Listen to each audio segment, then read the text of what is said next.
So now that we've got the skeleton of our ClickUp wiki set up, we're going to transition to building out the workflows. So if you remember a few videos ago, we spoke about the relationship between the wiki and the workflows, and now we're going to build those workflows. And once we've got the structure of the wiki and the structure of the workflows, the next step is to actually get into the sprints and start documenting those level 4 and 5s, which will color in the lines almost of our wiki structure and our workflow structure. Now, if the wiki structure was extremely straightforward to set up, even though it was slightly manual, it was basically just translating our process maps into wiki structure, the workflows actually require a bit more thought. And that makes sense because the workflows are something that you use on a day-to-day basis. And the number one priority is usability and efficiency, right? We're concerned a bit less about the way in which it's intuitively navigated, because the most important thing for us is not necessarily navigation. When we're thinking about the end user, it's about them coming in every day and understanding what tasks do I need to complete. And we're thinking about the managers who are actually using the ClickUp workflows as a way to maintain visibility into the productivity of their team. So the workflows actually do require a bit more thought. It's not impossible. We're going to break it down step by step for you, and we're going to give you a few different options of how you can actually set up your workflows. There's no one right answer. But given that it is slightly more complex, we're going to dedicate the next few videos to really diving into the ClickUp workflows and what you need to know as a foundation for building those workflows. What are some of the considerations? And we're going to try and give you as much structure and support in making the decision of how to actually set up those workflows. And again, it's always something that's going to be tinkered with, something that's going to be altered. And if you have a workflow that's not actually efficient and not working, it will come to light extremely easily and quickly. So you don't need to worry about making mistakes here, but you do want to put a bit of thought into how the overall structure of your workflows should work. So before we even dive into designing your workflows, we need to understand the ClickUp hierarchy. If you've gone through the ClickUp University that we recommended all the way back in Module 1, then you would be familiar with the ClickUp hierarchy. And you're probably thinking, so many different hierarchies, can this guy shut up already? But the ClickUp hierarchy, it's actually really simple. It's just the way in which everything is organized inside of ClickUp. So this little diagram here kind of shows that you've got your workspace, which is essentially your account. That's divided into different spaces, then folders, then lists, then tasks, then subtasks, and then nested subtasks. So let's just dive into that a bit deeper before we actually visit ClickUp, and I'll show you what that all looks like. So the workspace, that's really easy to understand. That's essentially your account. It's the top level of our hierarchy, represents everyone and everything within the organization. That's then divided into spaces. Now, there's a couple of different ways that you could divide your spaces. The most common one that we see is that it's basically different departments within your organization. We have seen times where spaces are divided per stage of a product lifecycle, but generally what we see is that it's departments. As you get larger and larger, you want to have dedicated spaces per department. So it allows your team to separate work and meet the needs of the various teams. Then we have folders. So one level down from spaces is essentially folders, and folders exist within space and are used to organize your lists and tasks and docs. So folders is where we do really think about navigation, because when it comes to actually managing the workflows, that's the role of the lists and the tasks, and the folders kind of just organize those so that it's always easy to jump into the folder that you're looking for. So there's lots of different ways to organize your folders versus your lists versus your spaces. So keep in mind that this is just a general overview, and in the next video, we'll talk a bit about your options of how to actually organize within your business. Then you've got the lists. So the lists are almost like containers of your tasks. Think of lists as kind of tabs within a specific folder.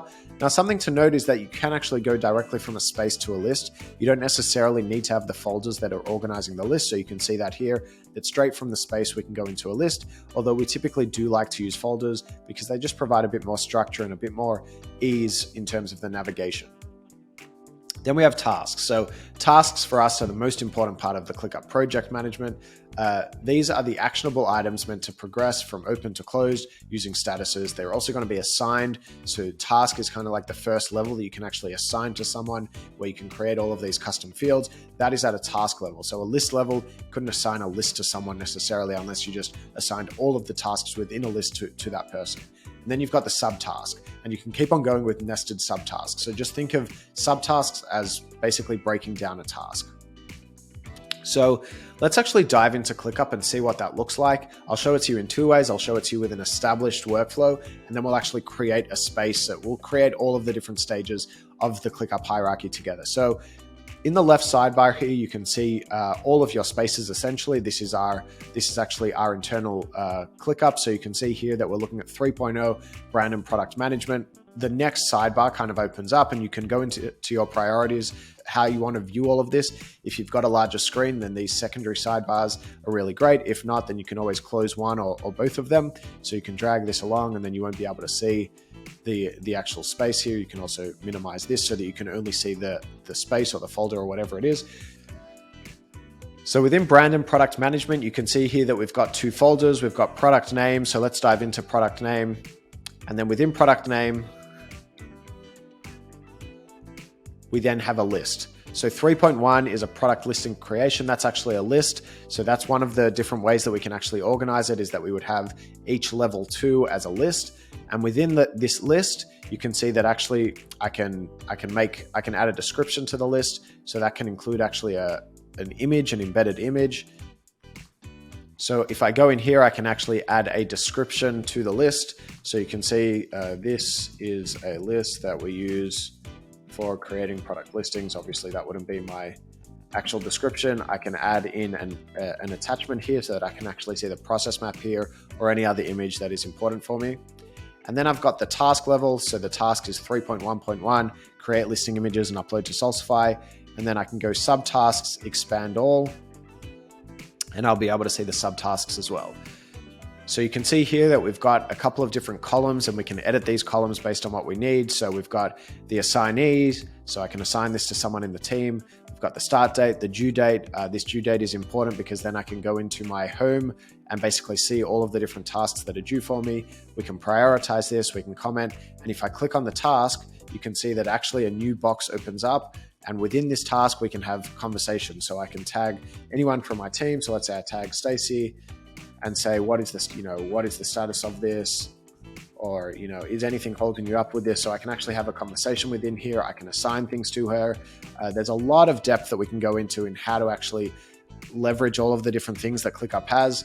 And then the same for the subtasks. I can click on a subtask and open up sort of this box. Within this box, I can create to-dos. I can add a checklist. So if I don't actually want this checklist to be tasks, but it's just kind of breaking down the subtask even further, I can do that.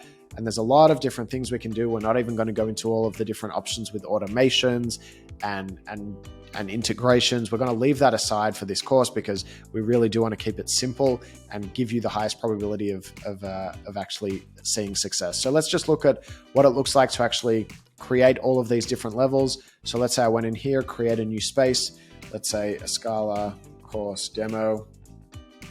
Next, I'm going to add it to a multiply me workspace. That would mean that everyone can see it, or I can make it private. Let's just make it private for now.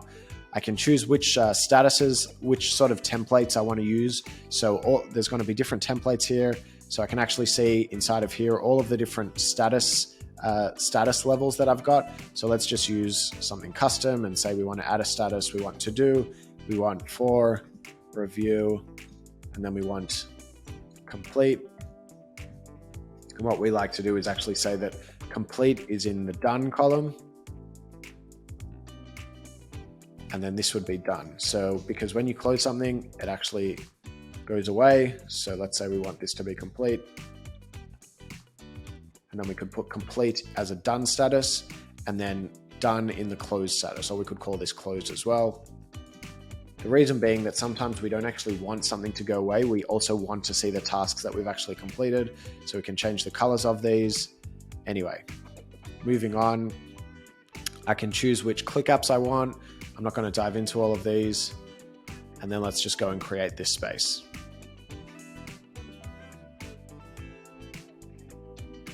Now within this space, I can create a new folder. So let's say I create this folder and it's going to be module 6.0. Of course, I'm not. And then within that folder, I can actually create lists. So you can see that I've already got lists. So let's do rename to video 6.5, which is where we're at now. And then within that list, I can also go and I can create another list. So let's say I want a new list. Video 6.6, of course, and then within each list, I can of course create tasks and subtasks. So sample, that's a task. I can assign it to anyone. I can assign a due date. I can assign a priority, and then I can create a subtask, sample 1.0. So that's kind of the basic fundamentals. Now there's much better content out there for how to actually work with ClickUp, how to leverage all of the different tools that ClickUp has. There's an amazing range of sort of micro products within ClickUp that you can leverage. We're going to really focus on the most simple things throughout this course. But if you do want to get serious about using ClickUp, I do recommend subscribing to ClickUp University. There's amazing content out there. What I went through in this video is really the basics that we need to know for now so that we can set up our ClickUp workflows in the next videos.